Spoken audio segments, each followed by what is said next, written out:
Hey, welcome back. So, I didn't do the therapy. I didn't mention that. The therapist texted me right at the last minute, and she's like, "Someone has a crisis, and I need to help them. Is that okay? Can you meet at 6 o'clock?" I was like, "Yeah, sure." That's really nice of her. Like, she'll still meet with me at 6 o'clock. That's late. I think the other therapist would have just been like, "Can we cancel?" um, But being a therapist is so hard. Like, don't be a therapist. It's too hard. A crisis? Someone's in a crisis and you have to help them? So what? They're like at a bridge and they're like, "I'm going to jump off the bridge." And you're like, "Don't do it. That's horrible. I can't." It's so stressful.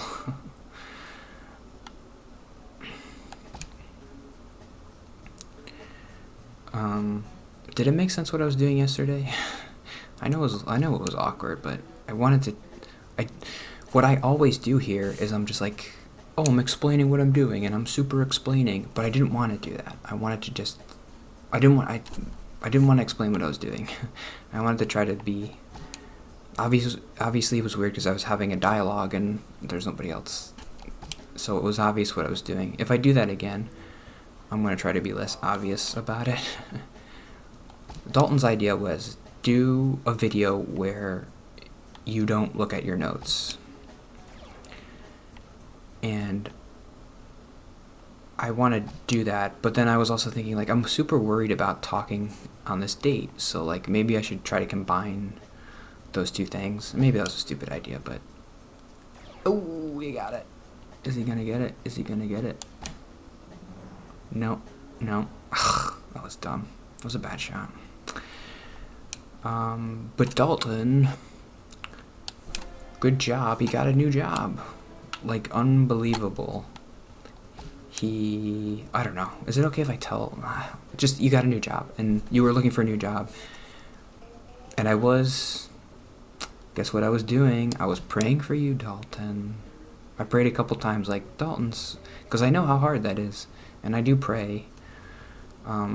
Mostly I pray about myself. But at the beginning of praying, I'm just like, "Oh, please help my dad." Might as well, right? Like, my dad, I don't know if I mentioned, but he fainted, like, last week. So I've been praying for him, like, help him to be okay. But then usually I just pray for stuff like me, like, okay, this Hinge girl, what do I do? Like, what do you want me to do with this? I think, I've mentioned that before, like, I think it is helpful. It does help you process things. Even if prayer isn't a real thing and God doesn't care about you, or it is helpful to just, the way I thought about it is like, you're viewing it through like a different lens. You're being like, what do I think God wants me to do here? Even if God doesn't exist, it's a different perspective that you're applying to a situation. And I think it is helpful. It's helped me.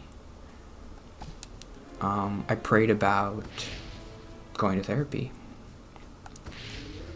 and I remember thinking, like, praying and being like, "Okay, God, like, do you want me to go to therapy?" And he's like, "Yes, of course, obviously I want you to go to therapy."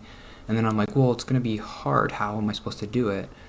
And then I'm like, "Well, what if I just email my parents and I ask them, like, for their help?" So as a good, like, super Christian, I should be saying, like, "Oh, God gave you that idea." Who knows? I don't know. But I just know that praying helped, so I keep doing it. And Dalton, you have to be a Christian now because God gave you a job. Uh-oh. I tricked you. This whole thing was a long con to get you to become a Christian, and it worked. Oops, I shouldn't have done the fireball. I was stupid.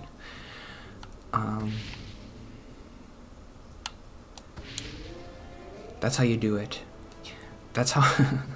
I feel like some Christians actually feel this way. Like, it's okay to trick people into becoming Christians. Get them in however you can. I think it's stupid.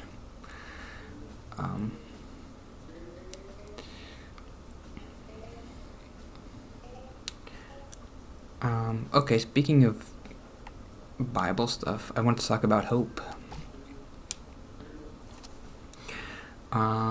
Because I read through the New Testament, and I had some thoughts about it while I was reading it, and every time I read through it, I want to try to like think of a new perspective that I'm having or something. And the thing that stood out to me this time, love is obviously important. It's the most important thing in the Bible. It's the most important thing to Jesus and Paul and everybody and God.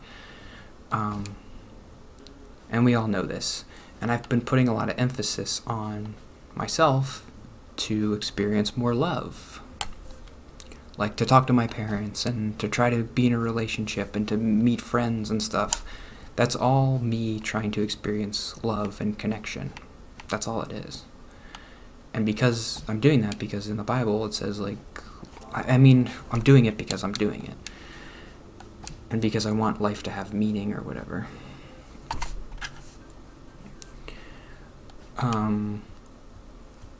Let's try my guy.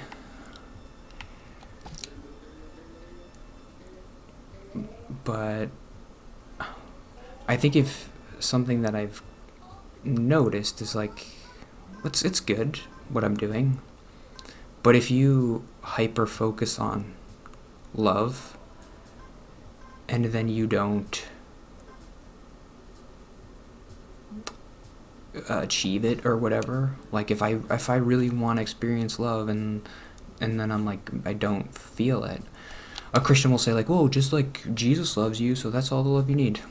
Whatever, that's not what I'm talking about.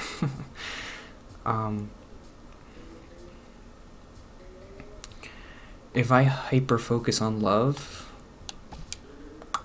it can cause like anxiety or stress or depression or whatever.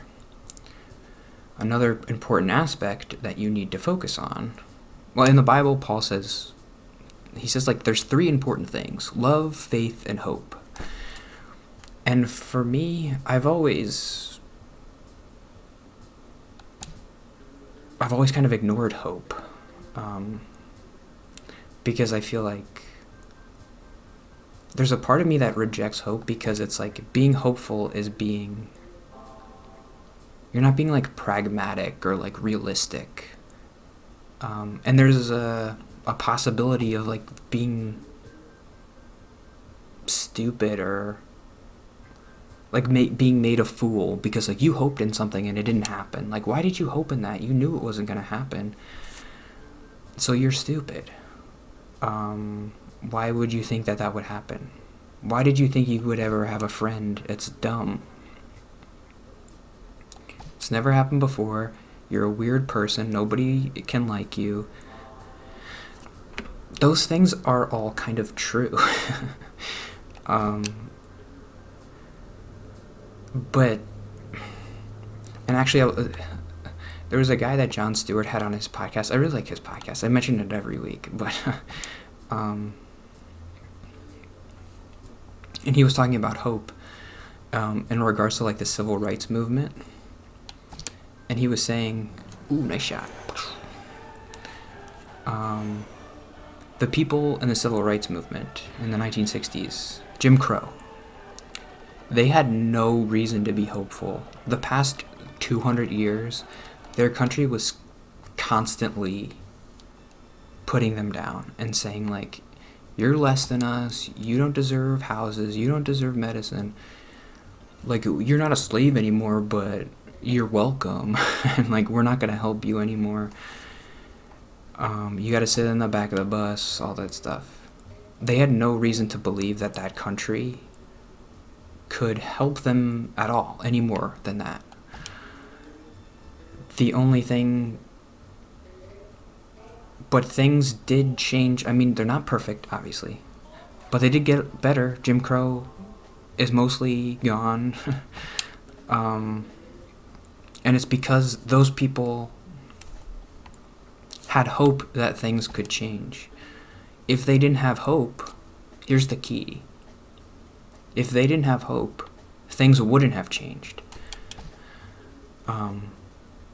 They wouldn't have done anything because they're like, this is hopeless. I never, this seems so obvious, but I never realized how important it is to have hope and to just tell yourself, like, it's obvious.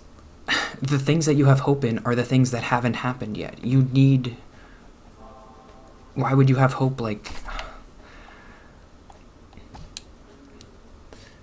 I don't know. I guess there are situations where, like, oh, I've had a friend before and now I don't have one. So, like, now I have hope that I will have a friend. Because it's happened before. But most situations aren't like that. It's, you're hoping for something that doesn't exist. Or has never existed.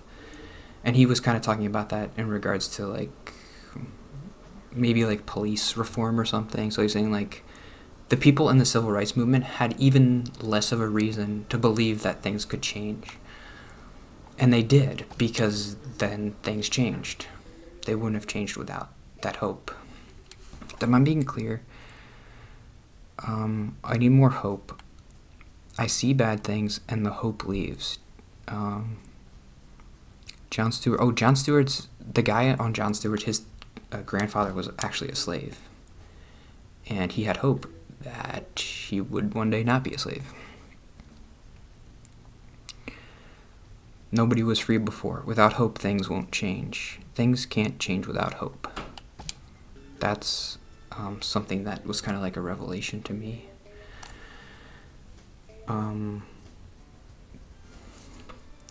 Maybe things won't change, but if you want them to change, you need hope, otherwise they won't. They can't change without hope. So things have changed, so I guess it's, in some respect, I have had hope, and I just never appreciated it. But maybe now that I recognize it, I can, like, supercharge this thing and be like, I'm hoping all the time. I don't know. And things can change quicker. That's not how it works, but...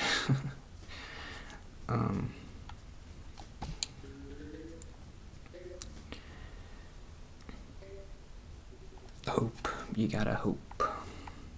And you gotta have hope, hope. And we'll work on faith later. Faith's kind of stupid, but... So hope and love are the two more important things, and faith's just kind of like, I'll figure out why faith is important later, because I'm still like, oh, faith's kind of stupid. You believe in something that doesn't exist?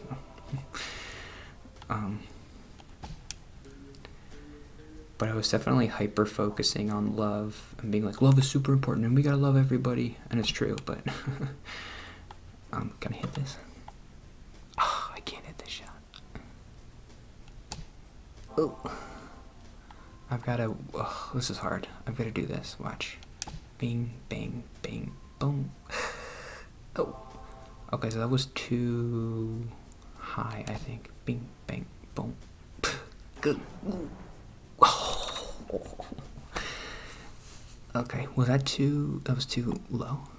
Let's try. Bing, bang, boom. I need to go up more. Like this. Bing, bang, boom, boom. Free ball, free ball, free ball. Oh, shoot. I was close.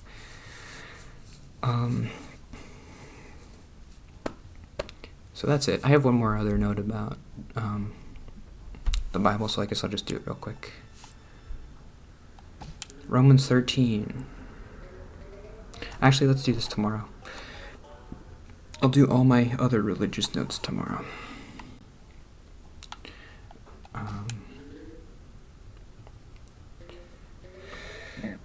Oh God, sorry.